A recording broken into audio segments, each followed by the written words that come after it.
Good morning everyone. दोस्तों आज है मार्च 16, 2023 और हम लोग करेंगे द हिंदू न्यूज़पेपर की एनालिसिस। मेरा नाम है सितेंद्र चौधरी और आज फिर से हम लोग कुछ टॉपिक्स यहाँ पे करने वाले हैं। कौन कौन से टॉपिक रहेंगे हल्का सा देख लेते हैं एक बार ब्रीफली। तो गवर्नर और उनका रोल जो होता है गवर्नमेंट में या गवर्नमेंट बनाने में या गवर्नमेंट गिराने में, उसके लिए जो है सुप्रीम कोर्ट ने कुछ बोला है यहाँ पे, तो थोड़ा सा देखेंगे। हल्का सा 1 मिनट का टॉपिक है वीमेन रिजर्वेशन बिल। इसके ऊपर थोड़ा अच्छे से डिस्कशन करेंगे, इसकी पास्ट हिस्ट्री जानेंगे, इसका प्रेजेंट रेलेवेंस जानेंगे, पार्लियामेंट के अंदर इसके लिए क्या क्या किया गया है, लोकल जो सेल्फ गवर्नमेंट है वहाँ पे क्या किया गया है, वो सब देखेंगे। अच्छा टॉपिक है, बढ़िया टॉपिक है, हालांकि है तो रिपीटेड सा लेकिन बहुत इंपॉर्टेंट है। हाउस पैनल वगैरह क्या होता है इसके बारे में जानेंगे। यूरेशियन ओटर एक जीएस पेपर 3 से एक नया डिस्कवरी तो नहीं कहूँगा, लेकिन ये पुराना ही एक ऑर्गेनिज्म है, एक एनिमल है जो दोबारा से रीडिस्कवर किया गया है J&K के अंदर, उसके बारे में जानेंगे। CAPF हमारी जो आर्म्ड पुलिस फोर्सेस हैं भैया, उनके अंदर जो है सुसाइड के केस काफ़ी बढ़ गए हैं, इसके बारे में थोड़ा सा बात करना ज़रूरी है। उसके अलावा वीमेन लीडरशिप को लेके बहुत बढ़िया एक एडिटोरियल आज दिया गया है। Then there are some additional articles also, थोड़ा हम लोग उसको भी देख सकते हैं। चलिए, governor can not precipitate the fall of the elected government. देखिए क्या कहते हैं भैया, तो ये एक्चुअली हमारे चंद्रचूड़ जी ने डांट लगाई है बेसिकली।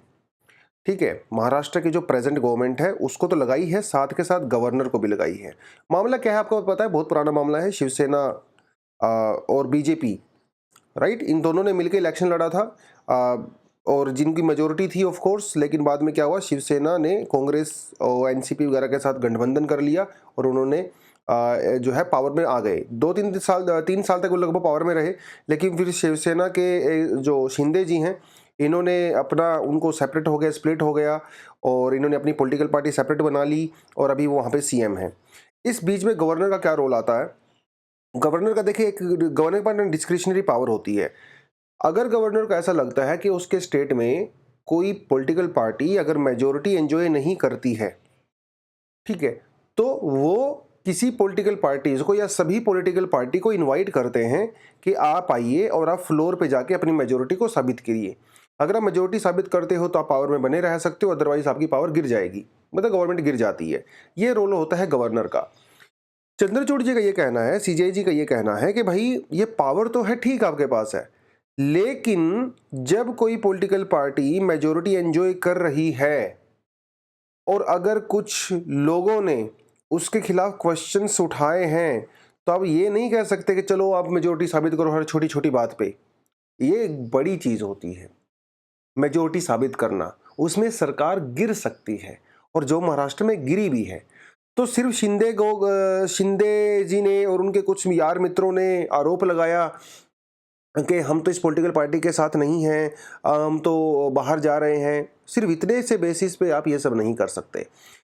जो शिंदे जी को जो रिप्रेजेंट किया गया है या जो महाराष्ट्र गवर्नमेंट को रिप्रेजेंट किया गया है मिस्टर तुषार मेहता जी के द्वारा, जो कि सॉलिसिटर जनरल भी हैं, इन्होंने ये कहा कि देखिए साहब, ऐसा है, जब शिवसेना की एक आइडियोलॉजी सेपरेट है, ठीक है, शिवसेना की एक राइट विंग आइडियोलॉजी है जो कि बीजेपी के साथ मेल करती है, ये बड़े सालों से जो है आपस में जो है इनका गठबंधन भी रहा है, लेकिन जो कांग्रेस या एनसीपी की जो आइडियोलॉजी है वो बिल्कुल डिफरेंट है। ठीक है, ये जो है राइट विंग नहीं है, सेकुलर पार्टीज हैं। शिवसेना जो है वो एक राइट विंग पार्टी है, मेजोरली ऑर्थोडॉक्स पार्टी है। इनका ये कहना है, तुषार मेहता जी ने ये कहा कि क्योंकि जो उद्धव ठाकरे जी हैं, उन्होंने अपनी पार्टी के आइडियोलॉजी के अगेंस्ट जाके कांग्रेस और एनसीपी को सपोर्ट किया था, तो ये लोगों के साथ धोखा हुआ। लोगों ने जो वोट दिया था शिवसेना को, वो उसकी आइडियोलॉजी के बेसिस पे दिया था, लेकिन उन्होंने अपनी अपोजिट आइडियोलॉजी वाली पार्टी के साथ वो जाके गठबंधन किया, जो कि वायलेशन था। इसीलिए जो है शिंदे ग्रुप अलग हो गया और इसीलिए उन्होंने पॉलिटिकल पार्टी सेपरेट बना ली। चंद्रचूड़ जी ने इसके लिए थोड़ा उनका मजा ले लिया। उन्होंने कहा कि भाई देखो, आज ये 3 साल बाद आपको ध्यान आया। 3 साल तक शिंदे जी, उनके जो यार मित्र थे, वो मिनिस्टर बने रहे। 3 साल तक आपको कोई दिक्कत नहीं थी। अचानक से जो आपको याद आ गया, अरे भाई आइडियोलॉजी अलग हो गई, चलो पार्टी सरकार गिरा दो, नई पॉलिटिकल पार्टी बना दो। और इसमें गवर्नर ने भी जो है उनकी हेल्प की। गवर्नर ने फिर वो मेजोरिटी साबित करने के लिए एंड ऑल दैट किया, फिर बाद में मेजोरिटी नहीं रही। तो ये पूरे का पूरा मामला जो है अभी यहाँ पे चल रहा है। मामला खत्म नहीं हुआ है, कोर्ट में चलेगा अभी कुछ टाइम तक और। तो इस पर हम थोड़ा थोड़ा चर्चा करते रहेंगे। तो वो थोड़ा सा हम लोग आगे देख सकते हैं। पुराना टॉपिक है, आई होप आप बहुत अच्छे से जानते होंगे इस टॉपिक को। और reservation of the women in politics, ये एक बढ़िया आज का टेक्स्ट सेक्शन आया है, अच्छा लगा मुझे इसको पढ़ के। आप इसको जरूर पढ़ें, मतलब आप एनालिसिस सुनने के बाद भी इसको पढ़ सकते हो अगर आपका मन करे तो। On reservation of women in politics, ये मुद्दा कोई आज का नहीं है भाई, ये बहुत पुराना मुद्दा है, ठीक है। और बहुत बार इस पर डिस्कशन भी हो चुकी है, पार्लियामेंट में भी, पार्लियामेंट से बाहर भी, मीडिया में भी, इंटेलेक्चुअल सेक्शंस में भी, इंटरनेशनली भी, डोमेस्टिकली भी बहुत डिस्कशंस हो चुकी हैं। क्या वीमेन को पॉलिटिक्स में रिजर्वेशन की रिक्वायरमेंट है या रिक्वायरमेंट नहीं है। अगर हम लोग हिस्ट्री में बात करें, what has been the history of the political reservation for the women, 1931 में ब्रिटिश प्राइम मिनिस्टर को एक लेटर लिखा गया था बाय बेगम शाह नवाज और Sarojini Naidu about women reservation. इन्होंने ये कहा था to seek any form of preferential treatment, preferential treatment समझ रहे हो ना, ये रिजर्वेशन की बात कर रहा है। Preferential treatment would be to violate the integrity of the universal demand for the Indian woman for absolute equality of the political status. तो एक्चुअली सरोजनी नायडू जी और बेगम शाह नवाज जी थी, वो बहुत ज़्यादा विमेन रिजर्वेशन के सपोर्ट में थी नहीं। उनका यह कहना था कि भाई एक तरफ तो हम लोग एब्सोल्यूट इक्वालिटी की बात करते हैं, दूसरी तरफ आप जो है फिर प्रेफरेंशियल ट्रीटमेंट की भी बात करते हैं, तो दोनों साइडें कैसे कैसे चलेंगी। आप इक्वालिटी भी, या तो आप इक्वालिटी चाहिए या फिर आप अपने लिए स्पेशल प्रोविज़न चाहिए। तो उन्होंने कहा कि ये ठीक नहीं है। ऐसी बहुत सारी डिस्कशन कॉन्स्टिट्यूशनल असेंबली के अंदर भी की गई, लेकिन इस मुद्दे को रिजेक्ट कर दिया गया ये कह के कि अननेसेसरी मुद्दा है। वीमेन को पॉलिटिक्स के अंदर पार्टिसिपेट करना चाहिए, डेफिनेटली हम ऐसा माहौल बनाएंगे कि वीमेन पार्टिसिपेट करें। यूनिवर्सल फ्रेंचाइज इंडिया में है, मेन को कोई खास प्रेफरेंस नहीं दी गई है, तो वीमेन अपने आप आएँ, बाहर आएँ और ज़्यादा से ज़्यादा पार्टिसिपेट करें, कोई प्रॉब्लम नहीं है। लेकिन रिजर्वेशन वाला मुद्दा गलत है, ऐसा तब कहा गया। 1947 में जो फ्रीडम फाइटर थी हमारी रेणुका राय जी, और इन्होंने भी यही बात कही। इन्होंने कहा कि भाई we always held that the women who have fought and struggled for their country's freedom come to power, the rights and the liberty of the women too would be guaranteed। इन्होंने ये बड़ी शानदार बात कही कि जो मैन हैं, मर्द हैं, पुरुष हैं, जिन्होंने हमारी कंट्री की फ्रीडम के लिए लड़ाई लड़ी, स्ट्रगल किया, जब वो आज़ादी मिलके पावर में आएंगे तो वीमेन के जो राइट्स हैं वो अपने आप प्रोटेक्ट हो जाएंगे, because they are very sensitive towards the women issues. तो उसके लिए अलग से आपको रिजर्वेशन लेने की रिक्वायरमेंट नहीं है, ये तब उन्होंने कहा था। तो बार बार ये मुद्दे सामने आते रहे, विमेन रिजर्वेशन वाले दें कि ना दें, वो सब चलता रहा बहुत सालों तक। और चलते चलते आ गया भैया ईयर 1971। 1971 में कमेटी बनाई गई, committee on the status of the women on in India. इस कमेटी ने बहुत सारी बातें बोली, लेकिन जो पॉलिटिकल रिप्रेजेंटेशन है वीमेन का, या जो रिजर्वेशन है उसमें जो वीमेन का डिक्लाइन हो रहा है over a period of time, उसके ऊपर इन्होंने जो है कमेंट किया। लेकिन इस कमेटी के अंदर जो मेजोरिटी लोग थे, they were actually against the reservation of women in politics. यहां पे आप एक बताता चलूं, उन्होंने जो वीमेन के रिजर्वेशन को अपोज किया था वो सिर्फ पार्लियामेंट्री लेवल पे किया था, लेकिन लोकल बॉडीज में वीमेन का उन्होंने सपोर्ट किया था। जैसे पंचायत में, म्यूनसिपैलिटी में वीमेन का होना चाहिए।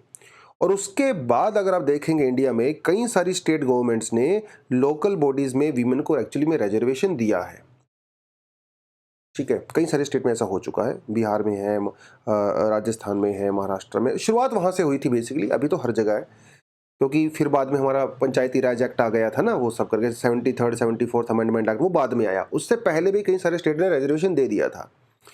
फिर भैया national perspective plan for the women बना 1988 में। इसने फिर से रिकमेंड किया कि पंचायत के अंदर वीमेन को पार्टिसिपेशन दिया जाएगा और धीरे धीरे इसको हम लोग पार्लियामेंट्री लेवल तक लेके जाएंगे। तो शुरुआत तो नीचे से होनी चाहिए, पहला स्टेप, दूसरा, तीसरा, चौथा स्टेप, पार्लियामेंट तो आखिरी स्टेप है। फिर 73rd एंड 74th अमेंडमेंट किया गया कॉन्स्टिट्यूशन के अंदर, जिसमें पंचायती राज इंस्टीट्यूशन में वीमेन को 1/3 यानी कि 33% सीट अलॉट कर दी गई। ये हर जगह किया गया, लोकल अर्बन बॉडीज में भी किया गया और गांव में जो ग्राम सभाएं होती हैं वहां पे भी किया गया। यहीं पे एससी और एसटीज वीमेन को भी 1/3 रिजर्वेशन दिया गया। कई सारी स्टेट जैसे महाराष्ट्र, आंध्र प्रदेश, बिहार, छत्तीसगढ़, झारखंड, केरला, इन्होंने तो 50% कर दिया, एक स्टेप आगे जाके 50% रिजर्वेशन कर दिया भैया सीधा वीमेन को लेके। लेकिन पार्लियामेंट में अभी तक कुछ नहीं हुआ। पार्लियामेंट में जो वीमेन रिजर्वेशन की शुरुआत की गई वो शुरुआत हुई 1996 में। पहली बार 1996 में 81st अमेंडमेंट एक्ट के तहत देवगौड़ा जी की सरकार थी उस टाइम, उन्होंने पहली बार लोकसभा के अंदर विमेन रिजर्वेशन बिल पेश किया, ठीक है। और फिर उसको बाद में जॉइंट पार्लियामेंट्री कमेटी के पास रेफर कर दिया गया। इस कमेटी ने 1996 में ही अपनी रिकमेंडेशन दी, लेकिन बिल पास नहीं हो पाया, और क्योंकि वो लोकसभा जो है डिसॉल्व हो गई, उनकी सरकार गिर गई, तो काम खत्म हो गया।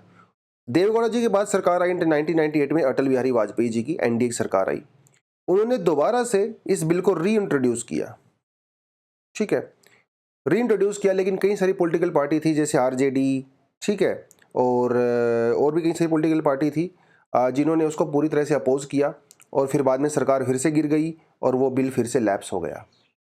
इसी बिल को फिर बाद में 1999, 2002, 2003 में फिर से इसको इंट्रोड्यूस किया गया, जिसमें कई सारी पॉलिटिकल पार्टी का सपोर्ट था, कांग्रेस का था, बीजेपी का था, वो सब करके, बट फिर से जो है इसको मेजोरिटी नहीं मिली अनफॉर्चुनेटली। चलते चलते चलते कहानी आगे बढ़ी, और 2008 में मनमोहन सिंह जी की जो गवर्नमेंट आई थी, यूपीए गवर्नमेंट, उन्होंने इसको राज्यसभा में दोबारा से इंट्रोड्यूस किया, और राज्यसभा में बहुत भारी सपोर्ट के साथ 86-1 मतलब 186 लोगों ने सपोर्ट किया, एक आदमी ने जो इसको अपोज किया था, इसको पास कर दिया गया राज्यसभा के अंदर, ठीक है जी। लेकिन लोकसभा में जो है इसे फिर से पास नहीं हो पाया। लोकसभा में आरजेडी, जेडीयू, समाजवादी पार्टी, इन्होंने भयंकर तरीके से जो है इसका अपोज किया। इन पॉलिटिकल पार्टीज ने क्यों किया?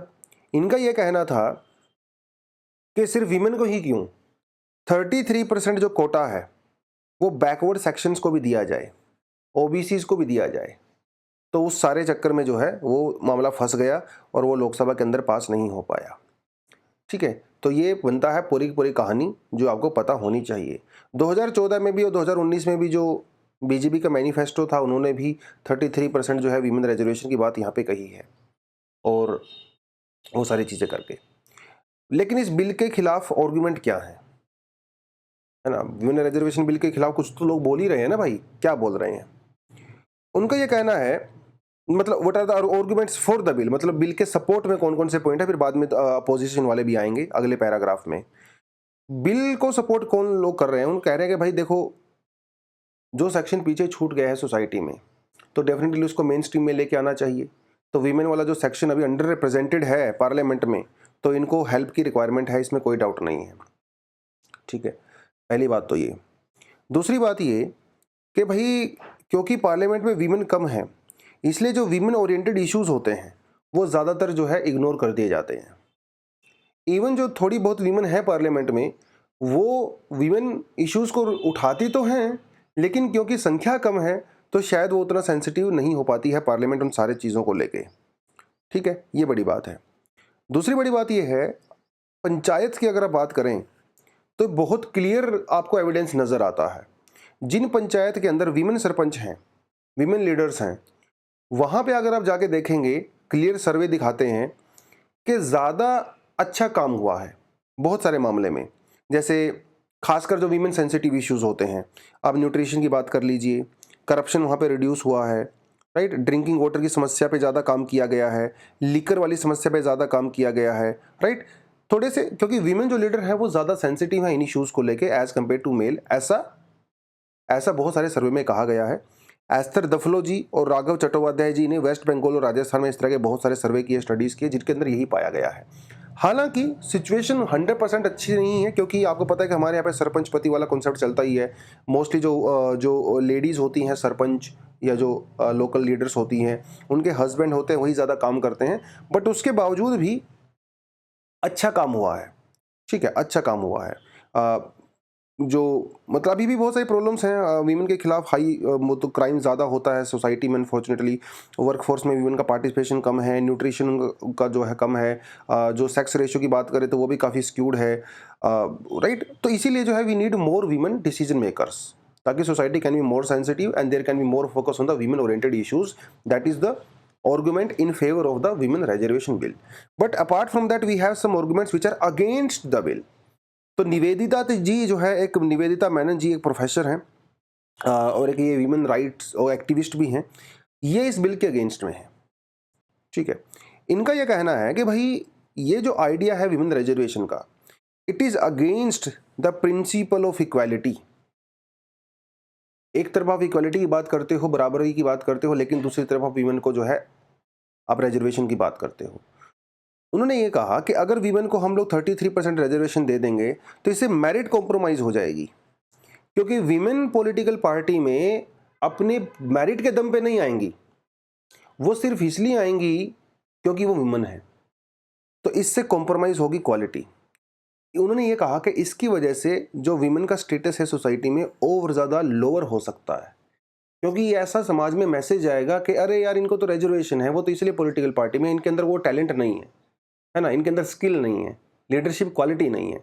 तो वो मैसेज जा सकता है, ऐसा मेनन जी का मानना है. दूसरी बात इन्होंने ये कहा कि जो कास्ट ग्रुप्स हैं, जो वीमेन हैं, अब वीमेन कोई एक होमोजीनियस ग्रुप नहीं है, वीमेन के अंदर भी बहुत सारी वेरिएशंस हैं. एसटीज़ हैं, एससीज़ हैं, ओबीसीज़ हैं, कोई वर्किंग वीमेन है, नॉन वर्किंग वीमेन है, हाउस वाइफ्स हैं, बहुत सारी वेरिएशंस हैं वहाँ पे भी. तो वीमेन को सिर्फ एक ग्रुप मान लेना और उसके बेसिस पे रिजर्वेशन देना, ये अपने आप में जो है एक सही चीज़ नहीं है, ऐसा मेनन जी ने कहा है. दूसरी बात इन्होंने ये कही, women's interest can not be isolated from other social, economic and the political strata.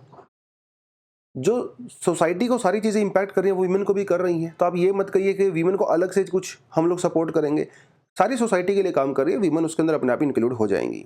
ठीक है, ये सब चीज़ें इन्होंने यहाँ पे कुछ कही है. ऊपर से इन्होंने ये कहा कि जो वोटर्स होंगे, डेमोक्रेसी में वोटर्स की फ्रीडम भी बहुत मैटर करती है, वोटर्स के राइट भी मैटर करते हैं, खाली वीमेन के राइट तो नहीं मैटर करते. तो उससे होगा क्या, जो वीमेन को 33% रिजर्वेशन दिया जाएगा तो वोटर की जो चॉइस है वो लिमिटेड हो जाएगी, तो डेमोक्रेसी को अंडरमाइन किया जा सकता है उस केस में. ये सब उन्होंने आर्गुमेंट दिए हैं इसके अगेंस्ट में. But what are the possible solutions, क्या हो सकता है? कुछ सॉल्यूशन जो सजेस्ट किए गए हैं वो ये है कि आप ये काम करिए, एक कॉन्स्टिट्यूएंसी से 2 मेंबर ऑफ पार्लियामेंट सेलेक्ट कीजिए, इसमें से एक वुमेन होगी, एक वुमन होगी. आप ये काम कर सकते हो. ठीक है. दूसरी बात, some political parties have pointed out that even these may not work as the party may field women from the unwinnable seats. इन्होंने ये कहा कि आप पॉलिटिकल जो पार्टीज होती हैं, आप उनके अंदर रिजर्वेशन दीजिए rather than political reservation of 33%. मतलब पॉलिटिकल पार्टी ज़्यादा वीमेन कैंडिडेट्स को टिकट दें, आप ये प्रोविज़न कर सकते हो. बट उससे होगा क्या, पॉलिटिकल पार्टीज वीमेन को ऐसी सीट से टिकट देंगी जो कि ऑलरेडी जीती नहीं जा सकती. ऐसा भी हो सकता है, कुछ सीट ऐसी होती हैं जो ज़्यादा जीतने के चांस होते हैं, कुछ ऐसी होती हैं हारने के चांस होते हैं. तो पॉलिटिकल पार्टी ये तो दिखा सकती है कि हम लोगों ने देखो वीमेन को टिकट दिया, लेकिन वो टिकट ऐसी घटिया कॉन्स्टिट्यूएंसी से दिया जाएगा जहाँ पे जीतने के चांसेस नहीं होते हैं. तो ये सब जो है खेल खेला जा सकता है, राइट. तो ये थोड़ा सा उसके अंदर भी डिबेट और डिस्कशन की रिक्वायरमेंट है. कुछ लोगों का ये भी मानना है, जो ट्रेडिशनल टाइप के लोग हैं, कि यार जो वीमेन है ना वो घर पे रहें, काम धंधा करें, बच्चों को संभालें, बड़े बुजुर्गों को संभालें. एक जो आइडियल फैमिली होती है, वीमेन जब पॉलिटिक्स में आ जाती हैं तो ये उसको डिस्ट्रॉय कर सकता है. ये बड़ा बकवास सा आर्गुमेंट है, बट कुछ लोगों के द्वारा ये भी दिया जाता है. ठीक है, तो ये है मामला. अभी पार्लियामेंट में क्या है भैया रेशो, 14% जो हमारी मेंबर ऑफ पार्लियामेंट हैं वो अभी वीमेन है. आपको देखने में बहुत कम लग रहा होगा, लेकिन आज़ादी के बाद से ये सबसे हाईएस्ट परसेंटेज है, 14% अभी 2023 के अंदर. बट अनफॉर्चुनेटली नेपाल, पाकिस्तान, श्रीलंका और बांग्लादेश हमारे पड़ोसियों से कम परसेंटेज है. पाकिस्तान में भी हमसे ज़्यादा वीमेन रिप्रेजेंटेशन है भैया वहाँ की पॉलिटिक्स के अंदर. तो ये थोड़ा आपको आर्टिकल पता होना चाहिए था. ठीक है जी, मैंने थोड़ा समय ले लिया है इस पर, बट आप थोड़ा इसको ध्यान से देख सकते हो. हल्का फुल्का मैंने यहाँ पे कंटेंट डाल दिया है. वीमेन को लेके कौन कौन से प्रोविजंस हमारे कॉन्स्टिट्यूशन में है, आप ये कंटेंट भी आराम से पढ़ सकते हो. थोड़ा हिस्ट्री का मैंने यहाँ पे डाल दिया है, जो कि ऑलरेडी मैंने कवर कर लिया है, इसको भी आप थोड़ा सा देख सकते हो. ठीक है जी, चलिए. कल 3 MCQs आपसे पूछे गए थे, तीनों का आंसर यहाँ पे है, आप ये क्लियरली देख सकते हो. ये तो पुराने वाले ही चले गए आपके यहाँ पे। एक आपसे क्वेश्चन और पूछा था मैंने WPI के बारे में, with reference to India the consider the following statement. 2010 के अंदर UPSC का प्रीवियस ईयर क्वेश्चन है ये। तो इसका आंसर हो जाता है both 1 and 2। The wholesale price index in India is available on the monthly basis only. ये हम लोगों ने कल किया भी था। As compared to the consumer price index WPI gives less weight to the food articles. Yes, ये भी हम लोगों ने वेटेज भी कल किया था। Primary article, manufactured articles, manufactured article को सबसे ज़्यादा यहाँ पे वेटेज दिया जाता है। ये थोड़ा सा कंटेंट मैंने आपके लिए अलग से डाल दिया है, आप इसको थोड़ा पढ़ सकते हैं। चलिए, foreign lawyers firms can operate in India says BCI। तो बार जो काउंसिल ऑफ इंडिया है, इन्होंने कहा है कि भैया जो विदेशी जो लॉयर्स होते हैं और जो विदेशी जो लॉयर फर्म्स होती हैं वो इंडिया में प्रैक्टिस कर सकती हैं, केस लड़ सकती हैं। There is no issue at all. ठीक है, तो ये उन्होंने कहा है कि इससे बहुत बेनिफिट मिलेगा। इंडिया की जो मार्केट है, लीगल मार्केट, वो ओपन होगी दुनिया के लिए। FDI इंडिया में आएगा और हमारे जो लोकल, हमारे जो डोमेस्टिक देसी जो लॉयर्स हैं भैया, वो compete कर सकते हैं क्योंकि वो भी किसी से कम नहीं है। तो it's a great market. India में अच्छे लॉयर्स की वैसे भी कमी है। ठीक है, तो ये सारी चीज़ें होंगी तो काम जो है यहाँ पे बढ़िया होगा, ऐसा इन्होंने कहा है। बट यहाँ पे कुछ कंडीशंस है, ये थोड़ा फ्रीज हो गया, इसको मैं दोबारा से शेयर कर देता हूँ आपके साथ। यहाँ पे कंडीशन ये है कि ये जो फर्म्स हैं या जो लॉयर्स होंगे जो विदेशी, वो फ्लाई एंड फाइट मोड पे काम नहीं कर सकते। फ्लाई इन फ्लाई आउट मतलब ऐसा नहीं करोगे आप कि भाई आपके जो क्लाइंट हाउस की पेशी है तो इंडिया में आ गए, पेशी नहीं है तो वापस चले गए। आपको इंडिया में प्रेजेंस दिखाना पड़ेगा। अगर आप कोई ऑफिस ओपन करते हो तो आप डेफिनेटली प्रैक्टिस कर सकते हो। एक कंडीशन और भी इन्होंने साथ में ये रखी है कि साल में 60 दिन 60 डेज से ज़्यादा आप जो है यहाँ पे प्रैक्टिस नहीं कर सकते। विद इन 60 डेज आपको जो है वो अपने केस को इधर उधर करना पड़ेगा। दैट इज़ द थिंग जो आप कर सकते हो। हल्का सा मुझे ज़्यादा इंपॉर्टेंट नहीं लगा UPSC के लिए, बट ठीक है। चलिए, house panel questions huge cut in the outlay of the MNREGA. Outlay का मैंने कल आपको मीनिंग बताया था, जो कि किसी पर्टिकुलर स्कीम को लेके पैसा अलॉट किया जाता है, दैट इज कॉल्ड आउटले। यहाँ पे मनरेगा की बात हो रही है, तो आपको ये पता ही है कि मनरेगा ने इस सरकार साल जो है बजट में काफ़ी पैसा कट ऑफ कर दिया है। अराउंड 30,000 करोड़ सरकार ने जो है पैसा कम किया है भैया, जो कि बहुत बड़ा है यार। मनरेगा एक बहुत बड़ी फ्लैगशिप स्कीम है। मनरेगा हमारे रूरल एरियाज में एम्प्लॉयमेंट को इंश्योर करता है।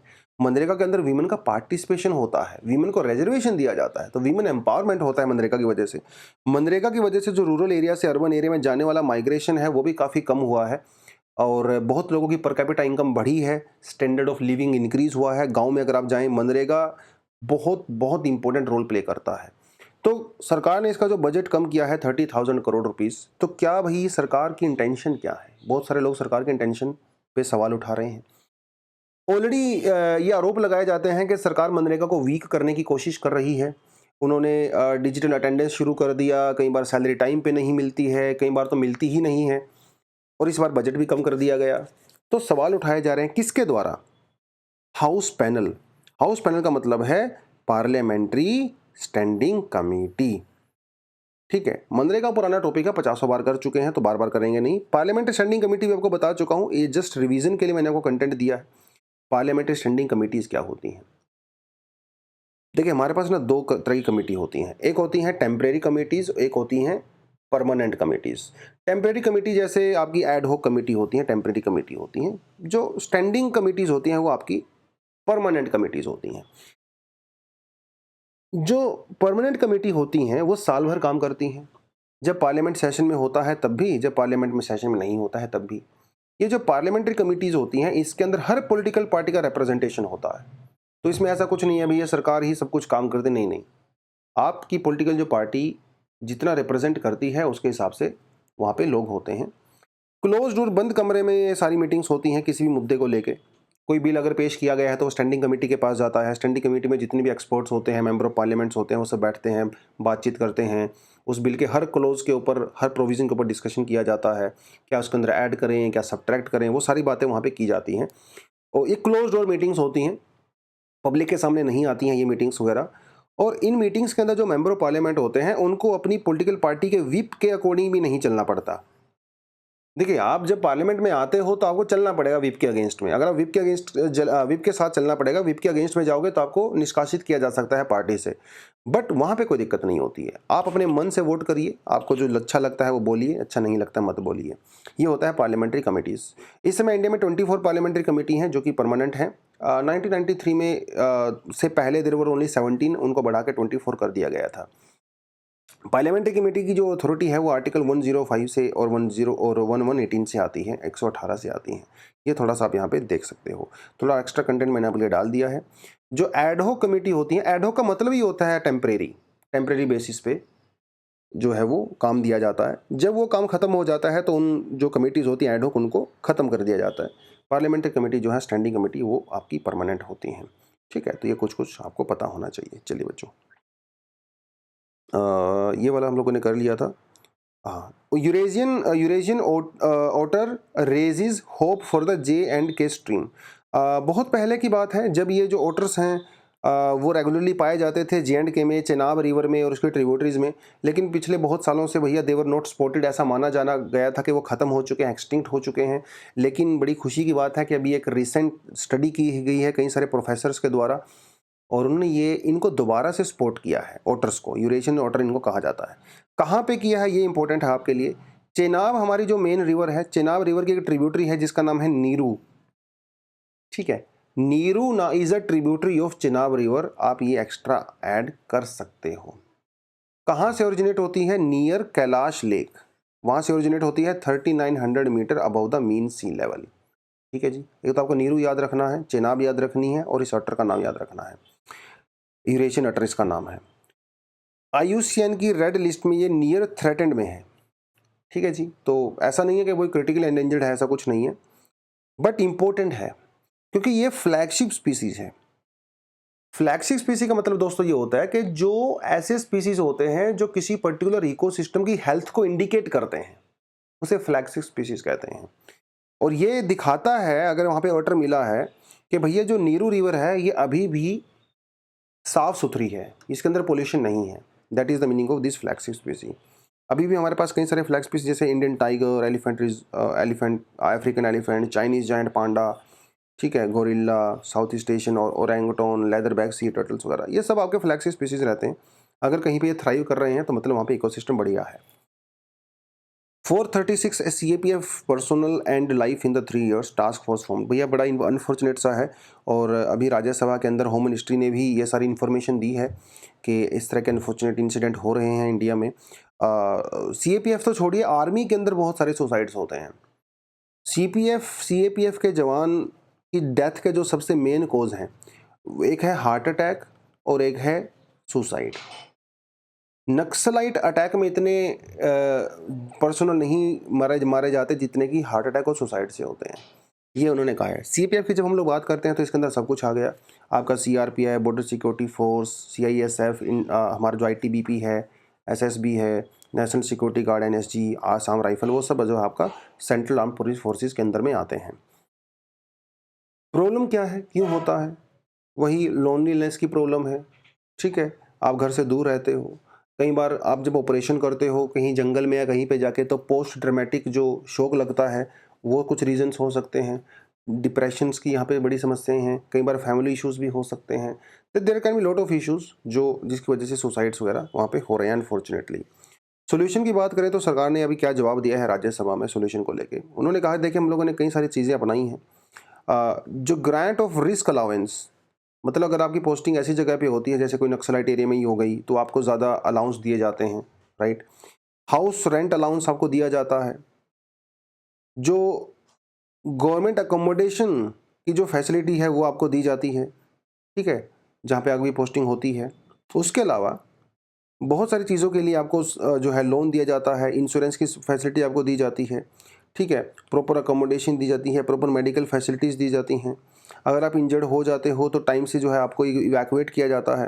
प्रमोशन के चांसेस आपको काफ़ी बढ़िया से दिए जाते हैं, गैलेंट्री अवार्ड्स दिए जाते हैं, रिवॉर्ड्स दिए जाते हैं, अप्रिसिएशन दिया जाता है।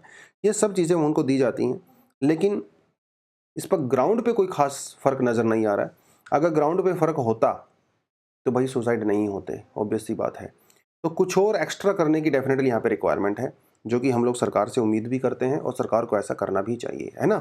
चलिए, एक ये जो ब्लू कलर का यहाँ पे आपको नज़र आ रहा है, ये लिंक है एक, ठीक है। इस आप लिंक पे क्लिक करके एक और आर्टिकल पे जाओगे। बेटर इंडिया का अच्छा आर्टिकल लगा मुझे।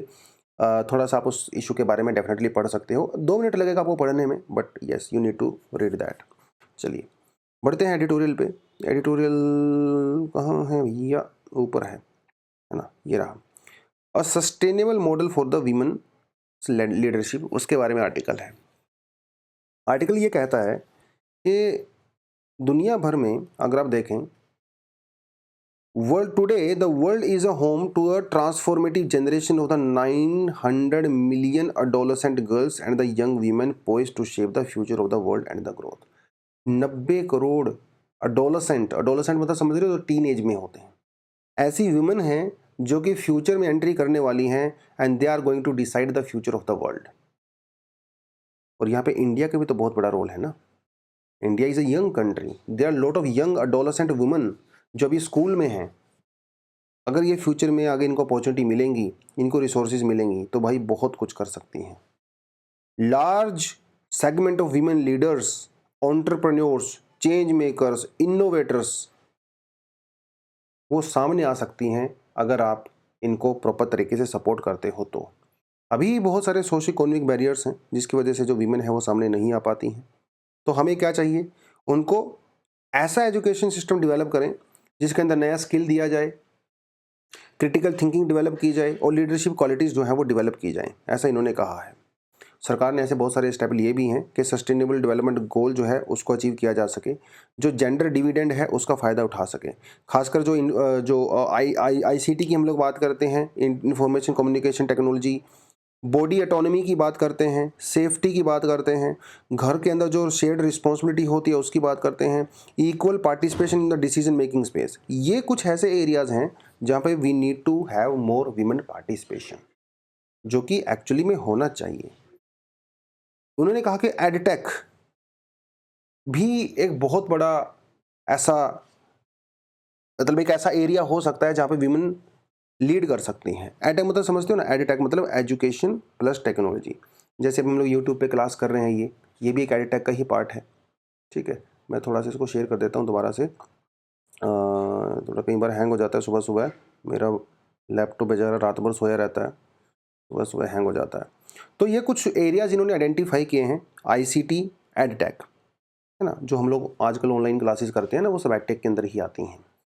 तो यहाँ पे लर्निंग की बहुत सारा अपॉर्चुनिटी मिलता है गर्ल्स को, है ना। अगर आपने देखा होगा कि जब से ऑनलाइन कोचिंग वगैरह शुरू हुई हैं, वीमेन पार्टिसिपेशन काफ़ी बढ़ गया है एजुकेशन में। अगर आप कॉम्पिटिटिव एग्जाम में ही देखें, यूपीएससी में ही देखें, तो women are now taking more UPSC coaching और अदर कॉम्पिटिटिव एग्जाम्स की कोचिंग एज वेल, है ना। वो सब यहाँ पे हो रहा है। स्टेम की इन्होंने यहाँ पे बात की है, science, technology, engineering and mathematics. यहाँ पे अगर आप देखेंगे ग्रेजुएशन में 43% वीमेन वो ग्रेजुएट हो रही हैं साइंस, इंजीनियरिंग, मैथमेटिक्स इस सब्जेक्ट के अंदर, जो कि काफ़ी अच्छा परसेंटेज है, जो कि डेवलप्ड कंट्री से भी बेटर है।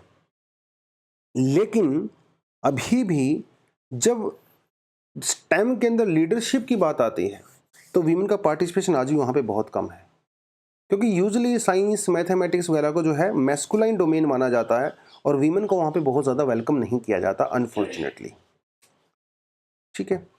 उसके अलावा जब आप डोमेस्टिक और केयर रिस्पॉन्सिबिलिटी की बात करते हो, ऐसा माना जाता है कि वीमेन वहाँ पे ज़्यादा अप्रोप्रिएट हैं, राइट। स्टेम, फाइनेंस, एंटरप्रेन्योर, यहाँ पे मैन जो है वो ज़्यादा अप्रोप्रिएट हैं, ऐसा स्टीरियोटाइप सोसाइटी में बना दिया गया है, राइट। वो सारी चीज़ें करके हैं। और भी बहुत सारी चीज़ें हैं जैसे इनएडिक्वेट maternity leave, flexible work hours, child care facility के अंदर वीमेन ज़्यादा पार्टिसिपेट करती हैं। वो सारी चीज़ें करके जो है, जिसकी वजह से स्टेम के अंदर वीमेन का पार्टिसिपेशन कम हो जाता है और इन जनरल सोसाइटी वीमेन को प्रमोट नहीं करती है फाइनेंस में जाने के लिए, एंटरप्रेन्योरशिप में जाने के लिए या स्टेम टेक्नोलॉजी वगैरह में जाने के लिए। तो क्या कर सकते हैं हम लोग, ओलंपियाड वगैरह ऑर्गेनाइज करवा सकते हैं time to time, innovation lab develop कर सकते हैं, बूट कैंप लगा सकते हैं, राइट। वो सारी चीज़ें हम लोग करेंगे तो वीमेन को ज़्यादा पार्टिसिपेशन यहाँ पे करने को मिलेगा। बॉडी ऑटोनॉमी की इन्होंने बात किया कि भैया वीमेन को अपनी बॉडी के बारे में डिसीजन खुद लेने चाहिए, ठीक है। अबाउट सेक्सुअल रिलेशनशिप, ठीक है, अबाउट कॉन्ट्रासेप्टिव्स, अबाउट हेल्थ, अगर आप ये करेंगे तो वीमेन को ज़्यादा एम्पावरमेंट यहाँ पे मिलेगा, ऐसा इन्होंने कहा है। स्पोर्ट्स के अंदर yes there should be more women, yes that is also there, ठीक है। उसके अलावा अगर आप देखें जो डोमेस्टिक कोर्स होते हैं, घर में जो हम लोग काम करते हैं, ठीक है, उसके बारे में उन्होंने यहाँ पे कुछ कहा है कि वीमेन के ऊपर अनफॉर्चुनेटली काफ़ी ज़्यादा बर्डन आता है when it comes to household responsibility.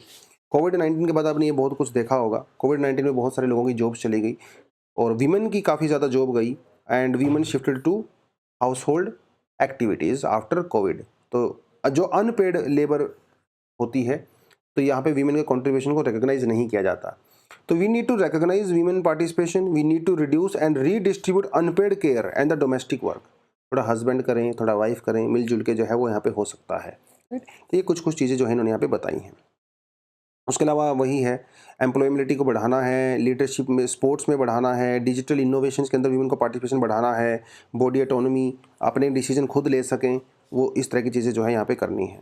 तो ये कुछ चीज़ें जो है इस आर्टिकल में इन्होंने कही हैं। ऐसी कोई नया कुछ ऐसे इन्होंने नहीं कहा है, वही चीज़ें जो हम लोग यूजुअली डिस्कशन करते हैं, तो वो सब इन्होंने यहाँ पे कहा है। अगर आपके पास कुछ ऐसा इनोवेटिव सॉल्यूशन है जो आप शेयर करना चाहते हो हमारे साथ, डेफिनेटली कमेंट सेक्शन में कर सकते हो। ठीक है बच्चों, तो आज के लिए इतना ही है। Thank you very much, all the best, जय हिंद।